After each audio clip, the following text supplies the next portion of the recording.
Hi friends, இந்த வீடியோவில் என்ன தெரிஞ்சுக்க போகிறீங்கன்னா, குழந்தைகள் படிப்பில் ஆர்வமாக இருக்க நம்ம என்ன செய்யலாம் அப்படின்றத தான் பார்க்க போகிறோம். வீடியோக்குள்ளே போகிறதுக்கு முன்னாடி எங்கள் சேனலை இப்போ தான் நீங்கள் ஃபஸ்ட் டைம் பார்க்குறீங்கன்னா சப்ஸ்கிரைப் பட்டனை கிளிக் பண்ணிக்கோங்க. கூடவே அந்த பெல் பட்டனை கிளிக் பண்ணிக்கோங்க.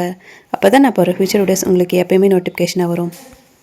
குழந்தைகளுக்கு படிப்பில் ஆர்வம் அதிகரிக்க அவர்களுக்கு மன அழுத்தம் இல்லாமல் அமைதியான சூழ்நிலையை நீங்கள் உருவாக்கி முதல்ல கொடுக்கணும். உங்கள் குழந்தை படிக்கும் பாடம் ஏதாவது கடினமாக இருக்குது அவங்க அப்படின்னு நினச்சாங்கன்னா அந்த பாடத்தை ஒரே நாளில் நீங்கள் படிக்க வைக்காம 2-3 நாட்கள் ஆனாலும் அதை தெளிவாக நீங்கள் படிக்க வைக்கலாம்.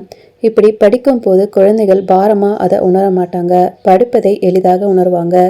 அதே சமயம் நல்ல முன்னேற்றம் அடைவாங்க.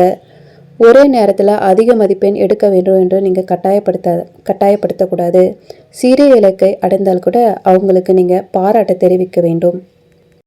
எப்பொழுதுமே குழந்தைகள் படிப்பு புத்தகம் என்று முழுங்காமல் சிறிது இடைவெளி விட்டு விளையாடவும் செய்ய வேண்டும். குழந்தைங்களுக்கு நீங்கள் கதை சொல்வதன் மூலம் அவங்களுக்கு கற்கும் ஆர்வமானது அதிகரிக்கும். வார இறுதி நாட்களில் அருகில் இருக்கும் நூலகங்களுக்கு நீங்கள் குழந்தைங்களை அழைத்து செல்லலாம். குழந்தைகள் படிக்கும் பாடம் சலிப்படையாமல் இருக்க படிப்பை விளையாட்டாக மாற்றுங்க. எடுத்துக்காட்டா பாடங்கள்ல அடிப்படையில் குறுகிய கேள்விகளை கொண்டு வினாவிடை போன்ற நிகழ்ச்சிகளை நீங்க செய்யலாம். குழந்தைகள் படிப்பதற்கென்றே ஒரு இடம் அமைக்க வேண்டும். அது அமைதியாக இருக்க வேண்டும். டிவி, போன் போன்ற சத்தங்கள் கேட்கக்கூடாது. இவ்வாறு செய்வதன் மூலம் குழந்தைகள் படிப்பில் சிறப்பாக கவனம் செலுத்துவாங்க.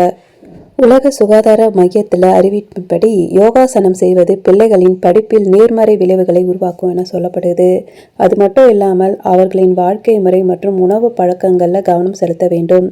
துரித உணவுகள், உடலுக்கு கெடுதல் தரும் உணவுகள் போன்றவற்றை நீங்கள் தவிர்க்க வேண்டும்.